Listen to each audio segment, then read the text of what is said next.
আসসালামু আলাইকুম বন্ধুরা, আজ তোমরা একটি মজার এবং শিক্ষামূলক গল্প শুনতে চলেছ। আজকের গল্পের নাম বন্ধুত্বের ডানায় উড়ো। একটা ছোট শান্ত গ্রামে ছিল একটি সুশোভিত বিদ্যালয়। তার নাম হাসিমুখ বিদ্যালয়। এই বিদ্যালয়ে ছোট বড় বিভিন্ন বয়সের ছাত্রছাত্রী পড়াশোনা করত। এবছর স্কুলে যোগ দিয়েছিল কিছু নতুন ছোট্ট ছাত্রছাত্রী যারা একটু ভীত ছিল। তাদের নাম ছিল রমা, টুকনু এবং পলু। স্কুলের প্রথম দিনেই ছোটরা সবাই খুব ভয় পেয়েছিল। তারা ভাবছিল যদি বড়রা আমাদের ভয় দেখায়। তাই তারা হাঁটাচলা করছিল খুব সাবধানে এবং আন্তরিকভাবে ক্লাসে বসলো। কিন্তু ওই স্কুলে ছিল কিছু বড় এবং বুদ্ধিমান রোল মডেল শিক্ষার্থী, যেমন অরণ্য, রিয়া এবং সৌরভ। তারা জানতো পরোপকারেই প্রকৃত সুখ। তারা ঠিক করেছিল যে এই নতুন ছোট ছাত্রছাত্রীদের সাহায্য করবে। একদিন দুপুরে রমা তার নতুন নতুন বই নিয়ে একা একা স্কুলের বাগানে বসেছিল। সে দেখতে পেল কিছু বড় ছাত্র তার দিকে এগিয়ে আসছে। সে ভয় পেয়ে গেল এবং ভাবল যদি তারা আমাকে ভয় দেখায়। কিন্তু বড় ছাত্রদের মুখে ছিল না কোনো রাগ বা ভয়, বরং হাসির ঝিলিক। অরণ্য বলল, হাই রমা, তুমি কি আমাদের সঙ্গে খেলবে? রমাও অবাক হয়ে একটু সাহস করে জবাব দিল, আমার ঠিক জানা নেই, তবে খেলতে ভালোই লাগবে। এই প্রথমবার রমা দেখল বড়রা কতটা সদয় এবং বন্ধুবৎসল হতে পারে। তাদের সঙ্গে খেলে রমা বুঝল বন্ধুত্বের মর্ম। আর এই উপলব্ধি হলো তার সামাজিক জীবনে।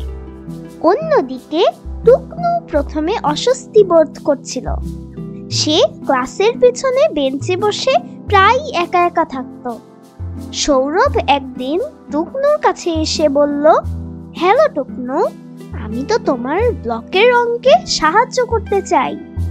চলো আমরা মিলেমিশে কাজ করি। টুকনু এত ভালো ব্যবহার দেখে মুগ্ধ হয়ে সৌরভের সঙ্গে পড়াশোনা শুরু করলো। তাদের মধ্যে একটি গভীর বন্ধুত্ব শুরু হলো, যেখানে ভয় নেই, কেবল আছে সহযোগিতা। এরপর ছিল পলুর ঘটনা। রিয়া একদিন পলুকে স্কুলের বারান্দায় একা একা বসে থাকতে দেখে তার কাছে যায়। রিয়া তাকে বলে, পলু, আমি আজ তোমাকে টিফিনে আকর্ষণীয় কিছু জিনিস শিখিয়ে দিব। তুমি আমার সঙ্গে খেলতে এসে টেনিস খেলা শিখলেও পারো।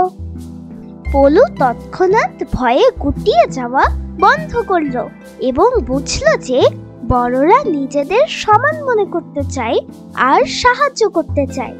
সেই দিন থেকেই পলু নিশ্চিত হলো যে বড়রা প্রকৃতপক্ষে ভয়ের নয়, বরং বন্ধুত্বপূর্ণ।